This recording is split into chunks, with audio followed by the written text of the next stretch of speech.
This is Hannibal here from the HannibalTV.com. This is interesting. This channel covers wrestling, MMA, and UFOs, among other things.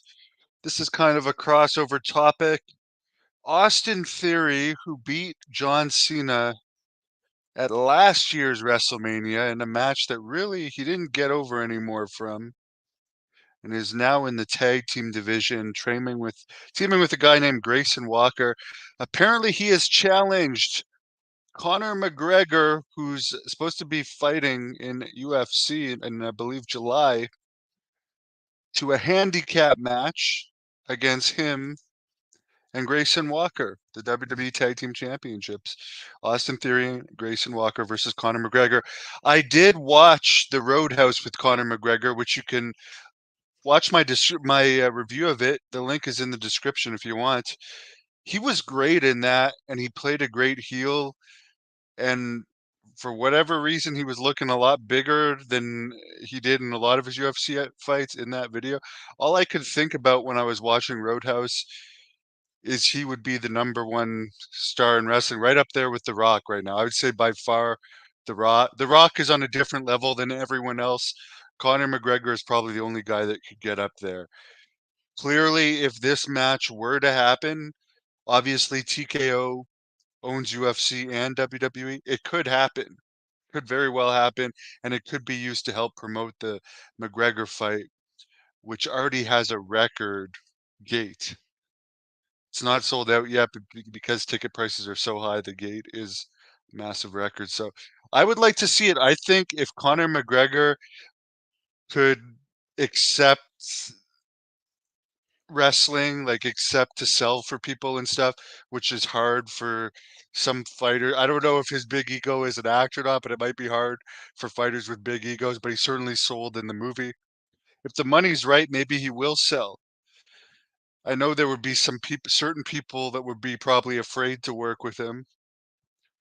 Um, Obviously not The Rock because he would not snap at The Rock, but there'd be lower level guys that might be afraid a little bit because of his reputation. But I think it would be great if he could go into wrestling because he's still the top draw in Ultimate Fighting right now by far. But how many years left does he have, especially after that devastating leg injury? And he would be a massive wrestling star. He's actually the person that could, other than The Rock, which we've seen ratings and interest and attendance fall in WWE after The Rock stopped appearing. He'll be back eventually, but right now he's filming Mark Kerr's MMA Smashing Machine movie. But I do think there's no one that could change the landscape as much as Conor McGregor. Before I get into your comments, I'll say the other news. NXT did a 0.17 rating last night. Bryan Danielson is celebrating his 43rd birthday tonight. Somebody commented earlier that Bryan Danielson's a boring wrestler. I have to admit, I respect him. I think he's a good wrestler as a technician, but I also find him boring. Although I did like his match with Shibata, the best of any of the matches that I saw at the AEW Collision in Ottawa. But there really wasn't any good matches. Brody Lee and Brody King and Lance Archer also had a good one. Those were the only two matches that stand out to me. And then the Brody King one had a terrible finish. It was like a cluster. But yeah, I agree with the guy that Bryan Danielson, although he's very smart, for like the guys like Goldbergs and the Warriors and the Ric Flairs, and I mean, I'd even rather watch a John Cena match than a Bryan Danielson match because John Cena is entertaining to me. But I respect Bryan Danielson. I read his book. I bought his book. I'm proud that I stayed in the same room that he slept in England after when I was there. 'Cause that's what I was told. He also worked for All Star Wrestling UK. TNA, I mean, God bless them. I'm glad they got rid of Scott D'Amore, but apparently they're working on bringing. This is the news of TNA this week, guys. They're working on bringing actor Paul Walter Hauser into TNA. I've never even heard of this guy, and I looked up his picture, and it's just a fat guy. So, God bless him. Good luck. PCO wrestles for him. I like him. They got another guy that used to wrestle for Great North Wrestling there, Mike Bailey, who I might not be the biggest fan of his style, but there's another guy that I have respect for. And his contract is up soon. I would expect that he'll probably sign somewhere else because his name has grown since being in TNA. CP Productions from Ireland. Okay, so this is the best guy to talk to about this. McGregor will end up in WWE. He does too much drugs for legit. I've actually heard that in the other podcast I did with Simon Rochford, also from Ireland. Here's a funny story. If you listen to the podcast I did with this other Irish promoter, the most successful promoter in modern Irish wrestling, I don't know what's going on there now, actually. So maybe I'm speaking out of term there. But Irish Whip Wrestling had Sheamus, Drew McIntyre. I was supposed to be there. Raven, Balls Mahoney, Vampiro. They had a bunch. There's probably something now, so I might be speaking out of term. Sorry if I'm insulting anyone, but I don't follow it. He also said that Conor McGregor got kicked out of a bar there for his antics. Let's just call them antics. And we've all had antics. Well, us crazy people. And here's the funny thing, and I've also dealt with people doing it as a bouncer, doing various antics, chicanery in bars and causing problems and stuff. Anyways, Conor McGregor actually bought this bar that he was kicked out of. Is that funny or what? He says he can tell me that factually, and it is true. Once you become a star, it's very, very hard to have that same desire to fight because you're a multi-millionaire. You can do whatever you want. You can party, you can be in movies, which is a lot easier than fighting. You could be in WWE, which is a lot easier than fighting. And even though the fighting part might be fun, you got to train and get hit in the head in training every day and do ridiculous amounts of cardio. Wrestling, although it's tough on the body, and who knows how seriously he would take it as far as how much risk. The risk can be controlled, and the amount of effort as far as cardio you obviously need a good amount to be able to put on a passable match, but it's not MMA level cardio where you got to go 5 minute rounds full out or get knocked out or submitted. You can pace yourself, you can take rests in wrestling. It still is hard taking bumps and everything and trying to play a character and having to go sometimes long periods of time. I think one of my longest ones was 35 minutes. I did go an hour once in practice, but I never been an hour in front of a crowd. Anyways, just to say wrestling is easier than fighting and he could really get over. I don't think McGregor would be like Ronda Rousey. I think McGregor would get crazy over in wrestling. I would like to see it. May 25th, Saudi Arabia. I think that's the pay-per-view this weekend. Yeah, they're coming in for SmackDown and the pay-per-view this weekend. I could care less about that pay-per-view. Everything about it bores me. Oh, here's the bar. Here's the story about the bar from Maurice himself, Mr. Cheap Heat Productions. He bought the bar and then hit a 70. There you go. Straight from the Irish guy himself. Oh, it hit a 70-year-old man. He got Okay, that's what he got banned from because he wouldn't drink the proper type of whiskey. So I think that might have been the bar he bought. I know that was settled. The guy probably got a payoff to drop it, but clearly Connor must have been drunk there. I do remember that. I do remember that. It's funny because your average person as controversial as McGregor would get fired from WWE, but But those are the type of people that are entertaining. Those are the type of people like Roddy Piper and Ric Flair that are entertaining outside of wrestling. Ric Flair's bar promo was the best wrestling promo of the year. That is a fact. Speaking of facts, I could tell you factually, Ric Flair's bar promo the other week was by far the best wrestling promo of the year. People that are non-corporate are way more entertaining. That's why I would love to see Conor McGregor in WWE. Do I think Jerry Lawler should be on the Mount More Rushmore of wrestling? I don't of Memphis wrestling, yes. And he had a hell of a he's one of the best. He's one of the best ever in all aspects of wrestling, promoting, and commentating. But he's not the top four. But he would be the top in Memphis for sure. Who else would you put on the Memphis one? Jerry Jarrett, my friend. Bill Dundee, you'd have to throw on there. Would you put the Honky Tonk Man on there? I'll have to put the Honky Tonk Man on there because he's my friend. And who would be the number four for Memphis? We'll leave that for you to decide. Will Vince be in the Hall of Fame? Anything's possible, Deucin. Yes, Cheap Heat. Conor McGregor would draw more than Logan Paul. Logan Paul, they're getting their money's worth out of him, though, because he's having so many wrestlers on his show.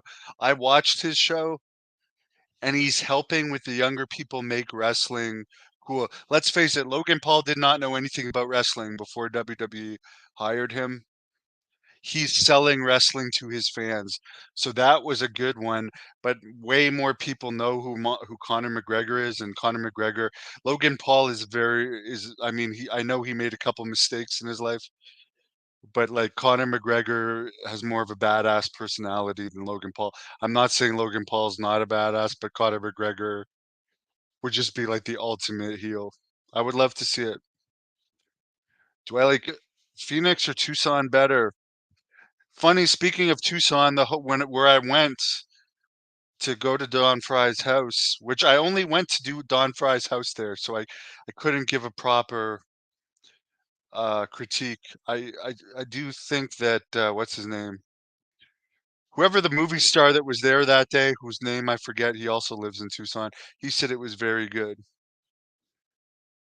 Austin Idol would definitely he could go on the Memphis one.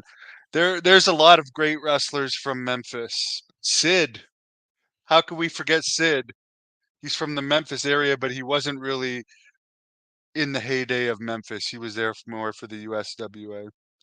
But I do love Phoenix. I don't know. I do want to have a place in Arizona one day. I don't know where, gastric. Um, Dusan, yeah, Vince could be in the Hall of Fame if this Janelle Grant thing keeps dying down as much as it is.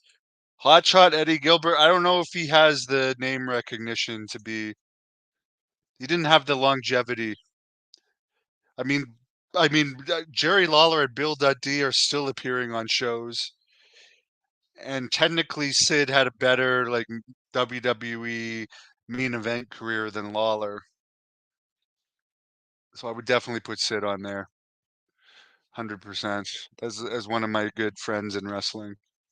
Who I'm gonna go down to Memphis sooner than later, probably this winter, and Tennessee in general. Sid does not want to do a video interview. He wants me to go to his house and do one. And for anyone that doesn't know, he actually owns a monster truck. I would love to see this thing.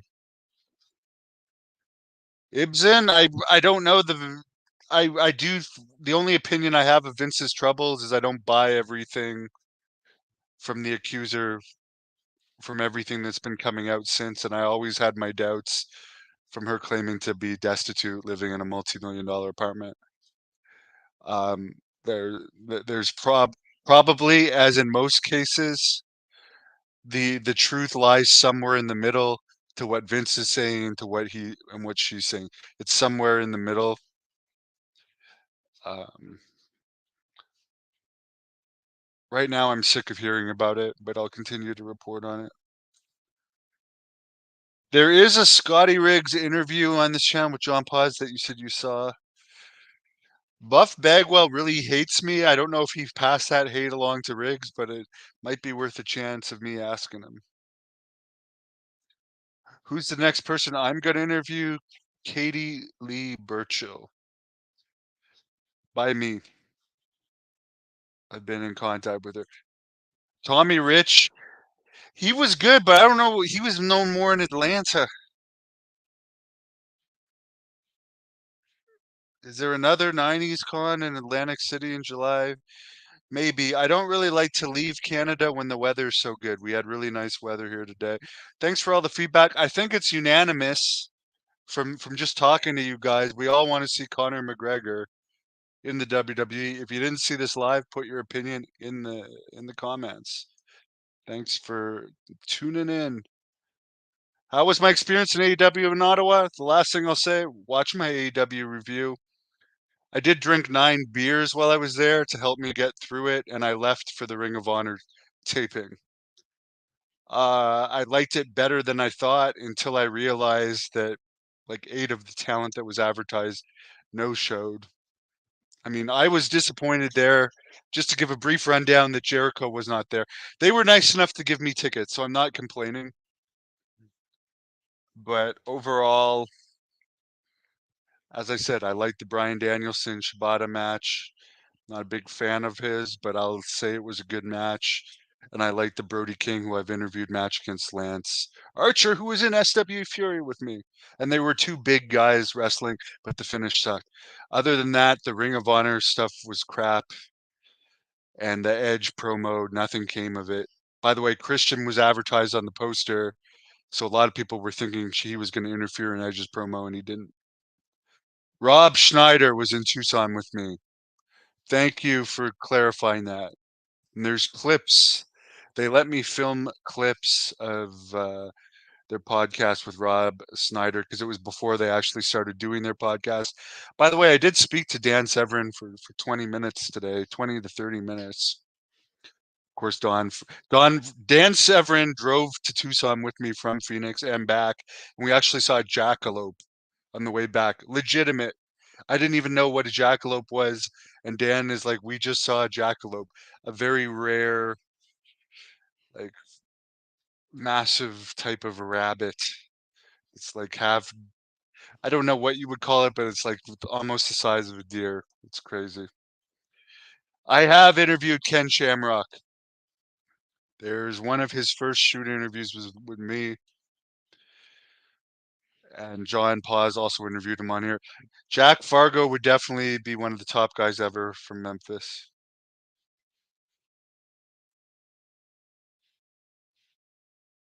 We were invited back to we were told by AEW we could go to the Toronto one, which I skipped, but Jack Kilby went to. But again, Jack Kilby didn't stay for the Ring of Honor tapings.